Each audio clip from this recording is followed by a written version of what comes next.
벌써 남북 고위급 회담이 사흘째 강행군을 이어가고 있는데요. 우리 측은 DMZ 목함지뢰 사건과 지난 20일 서부전선 포격 도발에 대한 사과와 재발 방지를 요구하고 있고요. 북한은 자신들의 소행이 아니다라고 주장하면서 대북 심리전 방송 중단을 요구한 것으로 알려지고 있습니다. 양측은 입장차를 좁히지 못한 채 협상에서 난항을 겪고 있는데요. 합의점을 찾기는 쉽지 않아 보입니다. 잠시 후에 정영태 통일연구원 선임연구위원을 연결해서 이번 남북 고위급 회담과 앞으로의 남북관계 짚어보도록 하겠습니다. 정면 인터뷰 바로 시작하겠습니다. 정영태 통일연구원 선임연구위원 전화 연결돼 있습니다. 박사님, 안녕하십니까? 예, 안녕하십니까? 네, 벌써 회담이 사흘째인데요. 남북 고위급 회담을 바라보는 시각이 좀 나뉘는 것 같습니다. 이 남북 간의 대타협을 하게 되는 과정인지 아니면 또 다른 파국을 불러오게 될지 다 관심이 뜨거운데요. 박사님은 어떤 의견이십니까?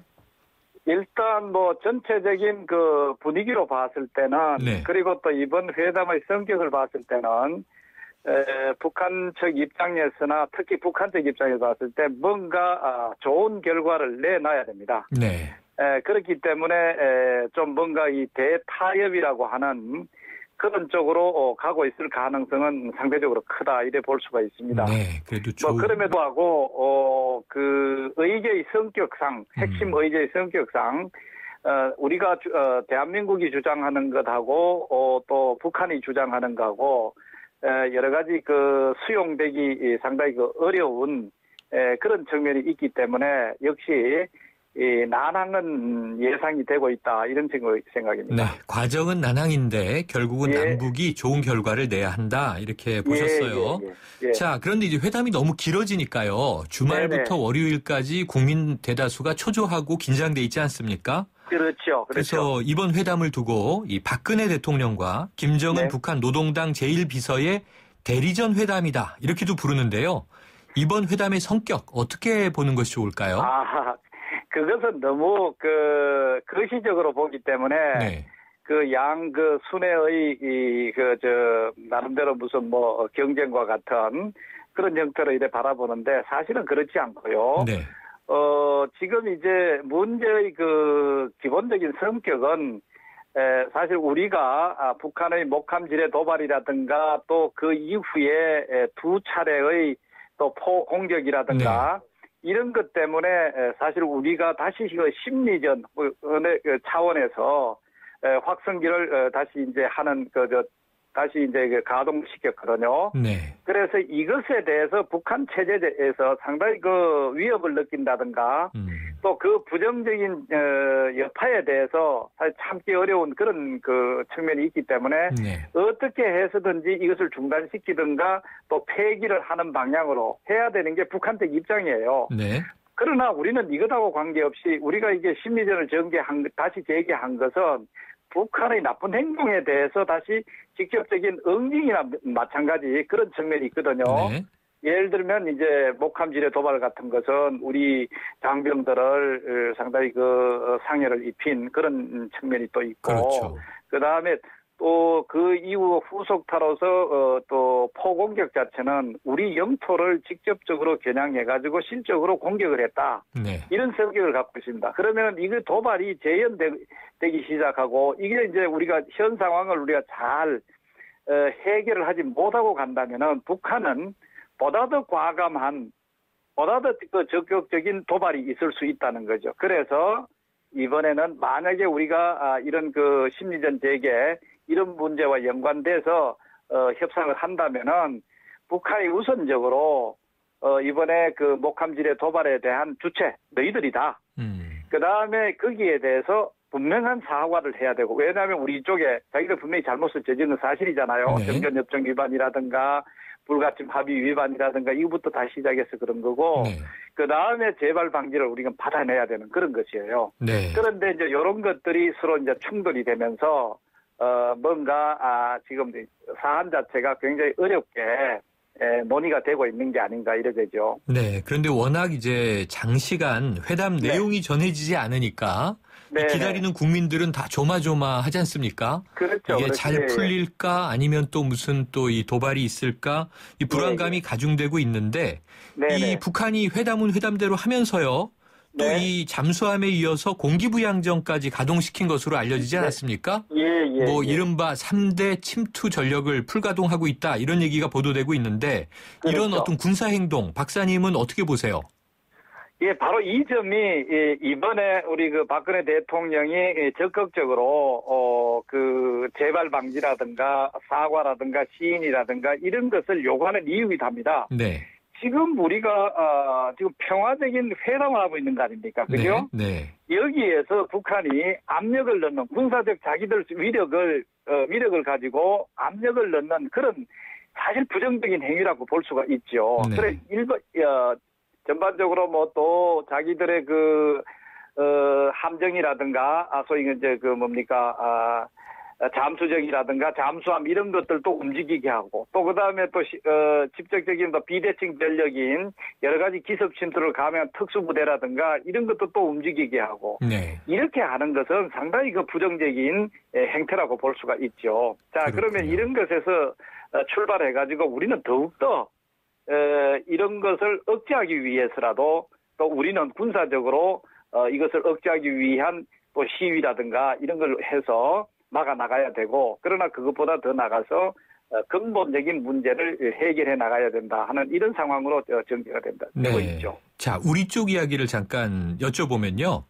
오늘 국방부가 대북 확성기 방송을 계속할 것이다. 이런 이제 입장을 밝히지 않았습니까? 네. 이 남북 고위급 회담에서 북한 측 입장은 계속 대북 방송 중단을 요구하고 있잖아요. 네. 그런데 여기에 대해서 또 이제 우리 국민들의 일부 여론은 국방부의 입장 발표가 너무 성급한 것 아니었나, 조금 더 회담을 지켜보면서 조금 이걸 조절할 필요는 있지 않았을까 하는 여론도 있던데 이 대목은 어떻게 보십니까? 그것은 말이죠. 어떤 의미에서 반사적인 활동이라고 볼 수가 있습니다. 네.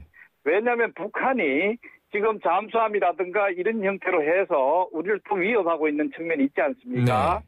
그렇다면 우리는 가만히 있을 수가 없는 거죠. 그다음에 또 하나가 이번에 심리전 활동이 재개된 것은 북한의 도발 자체가 분명하고 그다음에 2차 포공격 자체도 분명함에도 불구하고 우리한테 오히려 적반하장격으로 우리 자살극이다. 이런 식으로 나오고 있거든요. 네. 거기에 대한 직접적 대응 자체가 우리 심리전 활동 재개입니다. 네. 그런데 이것에 대해서 북한이 지속적으로 부인하는 그런 행태를 지니고 있을 때 오히려 우리 방송 활동을 중단을 한다든가 회담을 하고 있으니까 하는 것은 우리가 이 모든 것을 나름대로 유화적으로 포기하는 인상을 줄 수가 있습니다. 이것도 협상 지속적으로 우리가 견제하느냐 마느냐 하는 것도 우리 협상 내용에 아주 중요한 레버리지로 작용을 한다는 것을 분명히 보여줘야 됩니다. 네, 상대적인 것이다. 네, 그렇죠. 협상이 또 중요한 레버리지다 이렇게 말씀 주셨는데요. 그렇죠. 아니나 다를까 이 대화를 이어가는 와중에도요. 북한은 우리나라가 혼란스럽다 이렇게 대남선전을 하고 있어요. 이런 행동을 하는 북한의 의도는 뭐라고 봐야겠습니까? 그렇죠. 이번에 바로 이제 북한이 항상 군사적 긴장을 스스로가 조성을 해놓고 이 책임을 우리한테 사실 돌리고 있고 그 다음에 우리 남한에 있어서 이 책임을 돌리면서 정부가 대북 정책을 잘못해가지고 긴장이 조성된다 하는 식으로 이제 하면서 우리 자체의 여론이 훈련되는 걸로 인위적으로 만들어 나가는 거죠. 그래서 오히려 그것을 부추기는 하나의 활동으로서 이번에 이제 그런 여러 가지 우리 분열상을 인터넷을 통해서라든가 방송을 통해서 인위적으로 증폭시켜 나가고 있다 이래 볼 수가 있죠. 네, 자 이번 이번 회담도 마찬가지지만요. 이 북한과의 대화와는 또 별개로 봤을 때 북한이 항상 도발하고 대화에 나서고 이런 악순환이 있지 않았습니까? 그렇죠. 이 악순환을 좀 끊어내야 될 텐데 우리 정부가 좀 어떤 대응책을 고민하는 게 좋겠습니까? 이번에 그야말로 도발에 대해서 분명한 북한의 자신이 그랬다고 하는 것을 확인해야 되고요. 그다음에 거기에 대해서 어떤 형태든지 사과를 받아낼 수 있어야 되고 그다음에 재발 방지를 위한 보다 더 근본적인 나름대로의 북한의 약속과 앞으로의 제도적 뒷받침 하는 것조차도 우리가 이번 회담에서 아주 그 기본적이나마 이것을 받아낼 수 있는 그런 원칙을 견지를 해줘야 됩니다. 네. 왜냐하면 지난번에도 우리가 개성공단을 한번 보십시오. 네. 개성공단도 항상 자기들이 필요하면은 나와서 그 폐쇄하는, 봉쇄하는 그런 것을 항상 하면서 네, 개성공단 그랬죠. 우리 기업인들한테 위협을 했지 않습니까? 네. 자, 그것을 되풀이했다는 거죠. 되풀이하다가 지난번에 우리 박근혜 대통령을 중심으로 해서 그런 비정상적인 북한의 일방적인 행동은 더 이상 있어서는 안 된다고 해가지고 그것을 우리가 비록 그 개성공단을 포기하는 한이 있더라도 우리의 입장을 견지를 했죠. 네. 그래서 어떤 의미에서 북한이 보다 더 바람직한 정상적인 반응으로 나왔다고 볼 수가 있습니다. 네. 그렇기 때문에 지금 그 개성공단도 여러 가지 이런 그 부정적인 상황이 있음에도 불구하고 상대적으로 독립적으로 잘 돌아가고 있는 그런 측면도 있거든요. 네. 마찬가지입니다. 그것을 끊기 위해서는 이 도발적인 소위 도발하고 또 대화하고 도발하고 대화하는 것은 이제는 더 이상 우리가 용납해서는 안 된다. 왜냐하면은 지금 벌써 이걸 우리가 더 지속했을 때 용납하는 걸 네. 지금 북한이 지속적으로 핵을 개발하고 있지 않습니까? 그렇죠. 이것을 비롯한 비대칭 전력 자체를 자꾸 강화를 해나가면서 함으로써 어떤 앞으로 군사적인 압박이라든가 이 도발이라든가 이 위험 수위를 더 높일 거예요. 네, 그렇군요. 그렇게 된다면 우리는 걷잡을 수 없이 억제를 하기가 어렵다는 것을 우리가 판단을 하고 있어야 됩니다. 네. 이거는 국민들도 알고 있어야 됩니다. 네, 박사님. 그렇기 때문에 대통령께서 어떤 고집이라든가 이런 네. 것이라기보다는 네. 이런 근본적인 안보적 문제를 해결하기 위한 기본 철학이라고 봐야 되겠죠. 네, 박사님. 지금 아주 좀 이 북한의 행태에 대해서 우리가 이제 네. 어떻게 이들을 길들일 수 있을까 여쭤봤는데요. 자, 네. 그래도 아까 이번 회담이 성과가 나와야만 되지 않습니까? 그래서 네네. 아주 작은 가능성이지만 긍정적으로 본다면 네. 이번 회담에서 싸우면서 정든다고요. 네. 혹시라도 통일 논의 같은 것이 좀 진행될 가능성은 어떻게 보세요? 아직까지는 이번 회담에서요. 네.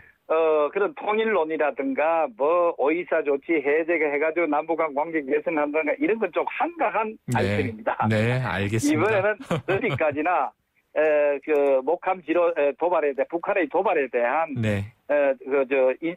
시인과 그리고 또 재발 방지 이게 네. 하나 있고 또 북한 측에 있어서는 심리전을 제기한 데에 대해서 이것을 중단하게 한다든가 그 시설물을 완전히 폐기하게 한다든가 하는 데 초점이 있다고 보시면 네. 되죠. 그렇기 때문에 생각보다 이 의제 자체는 굉장히 확인된 네. 제한된 것이라고 볼 수 있습니다. 알겠습니다. 자, 도발에 대한 사과 그리고 재발 방지 지금 이제 이 긴장이 고조돼 있는 전쟁 위기가 좀 빨리 가라앉는 성과가 나왔으면 바라보고요.